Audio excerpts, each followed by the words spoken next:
Ouais. On peut le mettre comme ça, parce qu'il fait trop chaud. Ouais. Oula. C'est pas de saison là. Ouais.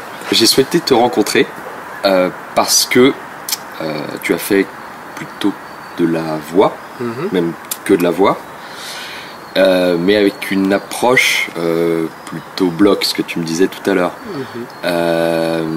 Est-ce que tu peux me raconter peut-être déjà cette période, ce qui se passait à cette période, et comment toi comment t'as vécu cette période?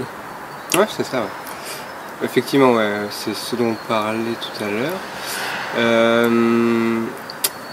Début des années 90, donc la période, bon, je passe mon initiation, etc. La période où j'étais vraiment actif, c'était dans les années 90. Et c'est un moment où la plupart des grimpeurs s'intéressaient ou même appréciaient simplement l'escalade quand elle était soutenue, continue et relativement homogène. Donc hormis quelques endroits où le bloc était juste le bloc local comme à Fontainebleau ou bien dans certains coins aux États-Unis, partout ailleurs les gens grimpaient principalement en voie et effectivement dès qu'il y avait un pas de bloc c'était la catastrophe, la voie était pourrie, il fallait aller dans une autre. Et certains sites du coup étaient peu appréciés à cause de ça, alors que d'autres remportaient un plein suffrage parce que les voies étaient homogènes, continues. Et d'où ça vient ce fait que un pas de bloc ce soit pas cool? Ouais. Alors je sais pas exactement d'où ça vient dans la génération d'avant, mais dans la mienne c'était clairement aussi lié à l'influence de la compétition et du haut niveau en falaise, c'est-à-dire que en compétition forcément le pas de bloc il est relativement proscrit dans la logique de la difficulté, hein. On parle de compétition de difficulté, et que ce soit les grimpeurs qui faisaient que de la compétition ou d'autres qui essayaient de performer en rocher, ils s'entraînaient relativement de la même manière. Et donc forcément ils progressaient pas nécessairement justement sur la sensation du bloc, mais plutôt sur le fait de tenir les prises plus longtemps, plus fermement, voilà. Et donc je sais plus ce que je racontais moi au début, mais ça collait pas quoi. Ça collait pas. Ça collait pas et ça plaisait pas en fait. Mais toi t'as eu cette... Moi j'ai toujours une volonté ou si c'était... Non, c'est pas une volonté. Non, moi j'ai toujours eu un goût à essayer des choses très différentes. Et donc c'est pas que j'ai du tout eu une approche vraiment bloc comme tu l'as dit, mais c'est plutôt que j'ai essayé plein de choses différentes. Je me suis jamais fermé aux différentes facettes et donc du coup aussi bien les voies que j'essayais des trucs pas à la mode du tout. Pour revenir dans des vieilleries qui du coup sont plus trop grimpées maintenant. Parmi les premiers 7C+, il y avait le Chimpan au Sossois, et il y avait aussi la Haine à la Louvière, à Turbie, au-dessus de Monaco, de Patrick Béraud. Et ça, c'est vraiment une infamie de blocs. Et à ce moment-là, tu avais des grimpeurs de 8B qui bougeaient pas dedans. Et, moi, je me suis acharné dedans, et du coup, je l'ai fait que quand je vais avoir fait 8B falaise, pas avant, parce que c'est violent. Mais ceci dit, voilà, typiquement ce genre de voie, ça marchait pas. Et du coup, c'est aussi à ce moment-là que peut-être certaines voies les plus dures en France qui ont été faites par des étrangers parce que les grimpeurs français, ils voulaient pas aller se retourner les doigts dans un cours à Bioux qui est pas une voie type compète. Voilà. Et tu as beaucoup voyagé? Ouais. Ouais, je pense que j'ai dû passer au moins un an à dormir dans ma bagnole, t'es sur les années. Ouais. Et pourquoi? Et ouais, je trouve ça à la fois cool et enfin je sais pas, c'était quoi? Alors je crois que c'est quelque chose qui est quand même perduré à travers le temps.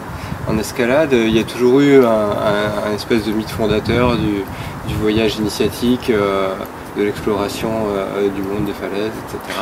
Et j'étais formé là-dedans et il y en a d'autres qui ont continué.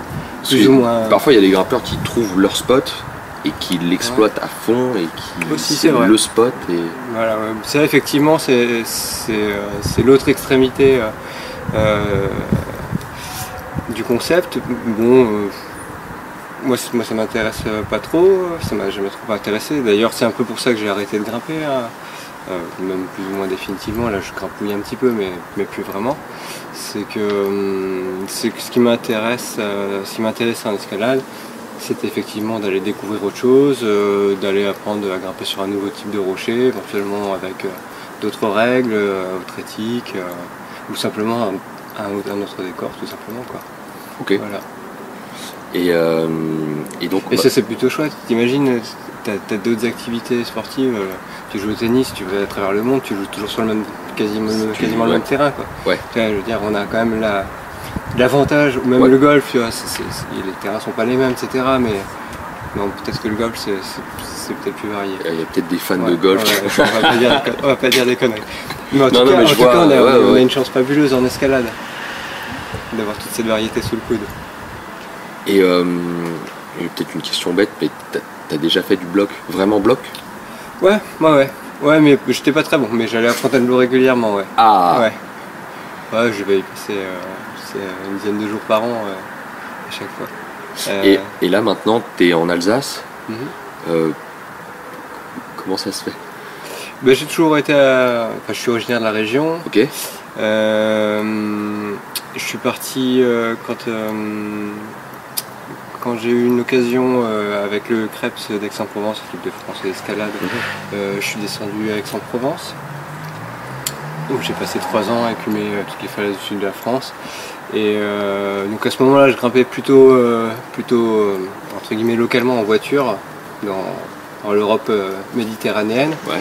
Et puis à ce moment-là, j'avais envie de voyager un peu plus loin. Je me suis dit que de toute façon, si c'est pour avoir un camp de base quelque part, pour aller à l'autre bout du monde, je peux aussi revenir ici. À la maison. Voilà. Et donc, à Strasbourg, tu as ouvert 2 salles. On a ouvert. Oui, ok. Ouais. Pardon. Comment ça s'est passé et pourquoi des salles de bloc alors que tu as fait plutôt de la voie? Alors là on migre un peu de sujet. Pourquoi des salles de bloc? Parce que même si tout le monde parmi les gens qui grimpent en falaise localement un peu fort ici depuis 20 ans fait quasiment que de la voie dehors, tout le monde s'entraîne sans corde. Et ça fait la nuit des temps que j'ai pu empiler un baudrier à l'intérieur en mode entraînement, même à l'époque lointaine. Donc le bloc, la salle de bloc, ça semble une évidence. Et après, simplement au niveau de l'activité commerciale, c'est ça qui a du sens à mes yeux. Il n'y a pas spécialement de débat. Et justement, l'évolution, on a commencé en disant que avant, s'il y avait un pas de bloc dans une voie, c'était péché. Et maintenant, tu me dis que les gens s'entraînent à faire du bloc pour après aller en falaise. Cette évolution, t'en penses quoi?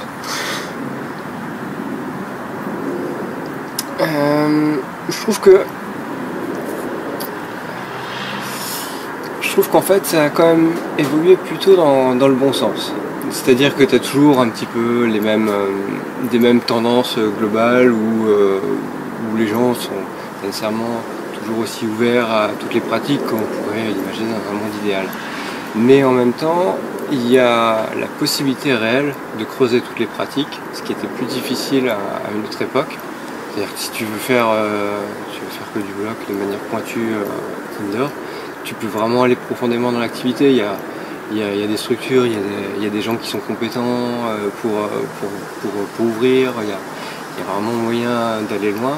Et ça dans toutes les facettes d'escalade, même chose à l'extérieur, la grande voie. Il y a de la grande voie avec la difficulté dedans. Ça c'était embryonnaire encore. l'époque où je grimpais, enfin, je trouve que pour le coup, l'escalade a quand même vraiment évolué dans un sens plutôt riche. Franchement. C'est peut-être pas ce que non, mais si. on s'attend nécessairement. Ouais. Genre, entendre d'un vieux. Je sais pas. Et, mais du coup, le futur de l'escalade, tu penses que ça va encore... oui, ça va forcément évoluer. Ouais. Mais là, pour le coup, je me suis pas trop penché sur cette réflexion ces derniers temps. Ok. Ouais. Et est-ce que tu aurais un souvenir... enfin, quand je fais des interviews, j'aime bien demander une anecdote ou un souvenir, bon ou mauvais. Hein, je suis pas très bon si je creuse pas, je suis pas très bon pour sortir des anecdotes comme ça de mes poches. Est-ce que tu as envie d'évoquer quelque chose d'autre? La même chose, j'ai besoin de réfléchir 2 minutes. Vas-y. Petite pause gougou d'ailleurs. Prendre un bout de croissant. Bon app. Merci. T'en veux là? À l'époque où tu étais au Crêpes. J'allais revenir dessus, ouais. Bah vas-y. Ouais. Mais en fait, tu m'interrogeais, parce que là du coup j'ai pas vraiment donné de détails avant, sur les évolutions de pratique un peu entre le bloc et la falaise. Et typiquement au Crêpes, donc j'étais une année où il y avait Laurence Guillon, Stéphanie Baudet et on s'entraînait quasi exclusivement sur des boucles rési, on était drivé de 30 à 50 mouvements. Et de temps en temps, enfin moi c'était un peu mon habitude, j'essayais d'ouvrir, les prises on n'y touchait pas, hein, donc on faisait des dictées de prises, d'ouvrir des vrais blocs en sensation, en dynamisme, et je me souviens que du coup tout le pôle d'entraînement qui venait régulièrement, où il y avait des BE qui venaient régulièrement, il n'y avait vraiment pas grand monde qui voulait jouer. Et du coup Ludo, lui il faisait déjà quelques blocs, vrais blocs quoi, des trucs à 4 mouvements. Mais c'était vraiment pas populaire quoi. Pour le coup les autres gens ils nous disaient non, on va se blesser, ça sert à rien, voilà. Mais il y avait déjà un petit peu l'idée quoi. Est-ce que c'est pas... Et maintenant à l'opposé, je sais pas ce qu'on t'a trompé. Non mais t'as entièrement raison. Et maintenant à l'opposé, donc du coup moi, un des trucs qui me plaisait beaucoup, c'était le principe du dynamisme, donc les jetés à deux mains, les grandes envolées. Et maintenant, je vis ça très mal, d'être aussi mauvais. C'est peut-être un truc qu'on perd avec l'âge, parce qu'à cette époque-là, j'avais vraiment l'impression qu'il y avait des choses à creuser, et puis je me retournais, il n'y avait personne derrière qui voulait jouer, quoi. Et est-ce que les gens te prenaient pour un fou? Ou tu essayais de leur dire bah, essaye ou... Ouais, il y avait un peu de ça. Enfin, en tout cas, moi je l'ai senti un peu comme ça. Ok. Ouais, je pense que là il faudrait que tu interroges quelqu'un d'autre. Ouais. Je pense que tu auras un peu des témoignages comme ça, ouais, il est un peu bizarre. Non mais on justement. Pas trop ce qu'il faisait. C'est pour ça que j'ai... Enfin, moi je fais des vidéos plutôt sur le blog. Et je trouve ça hyper intéressant ta façon de percevoir le sport en fait. Et je pense que c'était assez bien raconté, merci. C'est cool. Je t'en prie.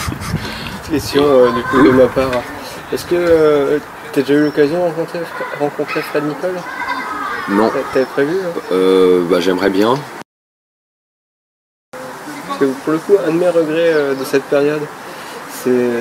Parce que je pense que pendant un certain nombre d'années, il a dû se sentir un petit peu seul dans le fait de développer le bloc hors de Blo. Parce que pour le coup, c'est un peu lui qui a été quand même pendant très longtemps le fer de lance du fait que grimper en bloc, ça pouvait se passer autre part qu'à Blo. Bah, je sais qu'à déjà à Blo, c'est lui qui a... Enfin, je sais pas si on peut dire ça, qui a créé des paracis. Ouais. Je crois que c'était le premier à essayer de faire des trucs comme ça. Peut-être, ouais, c'est possible. Et je pense déjà à l'époque, il a dû être pris pour le mec qui s'assoit à côté du rocher, quoi. Ouais, je m'en souviens plus par contre de ce détail-là. Après, je sais pas où il est, ce qu'il fait, mais parfois c'est pas simple d'attraper des grimpeurs. Ouais. Mais ouais, non, j'aimerais bien. En tout cas, c'est quelqu'un que j'ai pas fréquenté Et avec le recul, je me dis que j'aurais bien aimé. Bah il est pas trop tard, hein. Ouais, bah, je remplis. Non, mais mes centres d'intérêt ont glissé un peu vers d'autres choses.